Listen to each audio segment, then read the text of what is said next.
Mujua-jua, saudara, kita jumpa lagi dalam acara Rehat bersama saya William Sembiring dengan tema hari ini, bersyukur kita dipilihnya. Saya mengajak kita semua untuk membaca kisah dari Yesaya 43 ayat 16 sampai 21.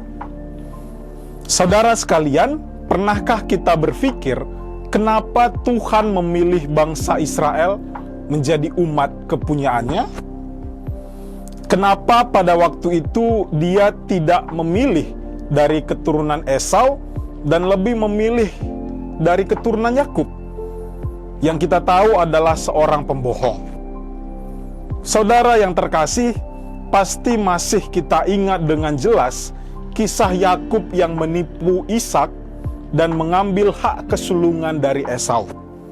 Lantas, pernahkah kita berpikir bahwa Tuhan sudah salah memilih Israel, bangsa yang keras kepala itu, Israel bangsa yang tidak tahu terima kasih dan selalu tegar tengkuk itu?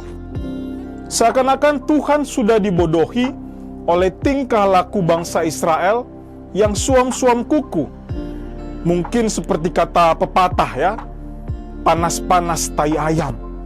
Seperti itulah keadaan bangsa Israel pada waktu ia menjadi umat pilihan di bagian kitab suci yang bisa kita baca.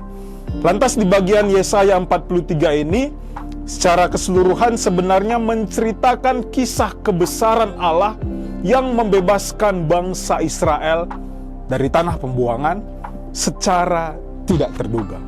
Mengapa demikian? Karena Tuhan menggunakan seseorang yang sebenarnya tidak percaya kepadanya untuk membiarkan bangsa Israel terbebas. Dalam hal ini kita dapat melihat betapa luar biasanya Tuhan dan betapa baiknya Dia. Pernahkah kita mendapatkan hal yang tak terduga seperti bangsa Israel ini? Tuhan menunjukkan kuasanya yang tak terduga dengan menggerakkan hati Kores, raja Persia itu, untuk menolong bangsa Israel keluar dari tanah pembuangan.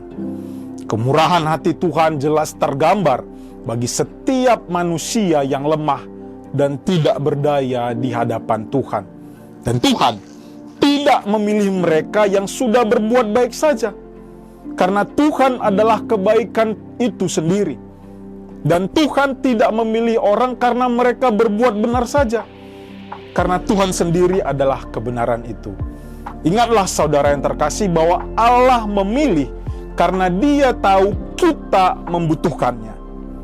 Saya mengingat sebuah perkataan yang sangat baik yang pernah ada seperti ini. Gereja bukanlah tempat bagi orang-orang kudus, tetapi rumah bagi orang-orang yang berdosa. Gereja juga bukanlah museum bagi orang-orang benar saja, tetapi rumah sakit bagi orang-orang yang terluka hidupnya. Pemilihan Allah Bapa kita sungguh amat tepat. Ia tahu tentang kita dan mengerti tentang kita. Lalu, apa yang kita lakukan setelah kita mengetahui bahwa Tuhan memilih kita sebagai anak-anaknya dengan cara yang tidak terduga? Tentu hal yang paling penting adalah kita harus tahu bersyukur. Saudara yang terkasih, bersyukur membuat perasaan kita dapat menjadi lebih baik lagi. Bersyukur berarti kita tidak mengeluh. Lantas dalam hal apa saja kita harus bersyukur? Dan saya mau katakan bahwa dalam segala hal. Yang saya ingin katakan adalah bukan menjadi orang yang gila syukur, tapi bersyukur di sini adalah merasakan ada campur tangan Tuhan, campur tangan Allah Bapa kita dalam setiap kehidupan kita sehari-hari.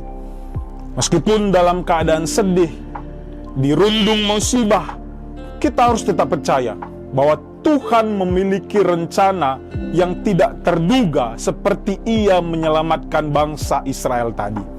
Ingatlah bahwa bersyukur berarti menyadari Tuhan bekerja dalam kehidupan kita.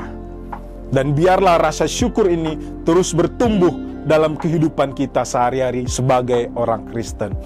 Kiranya renungan hari ini dapat memberikan kita kekuatan dan kita semakin dekat dengan Tuhan.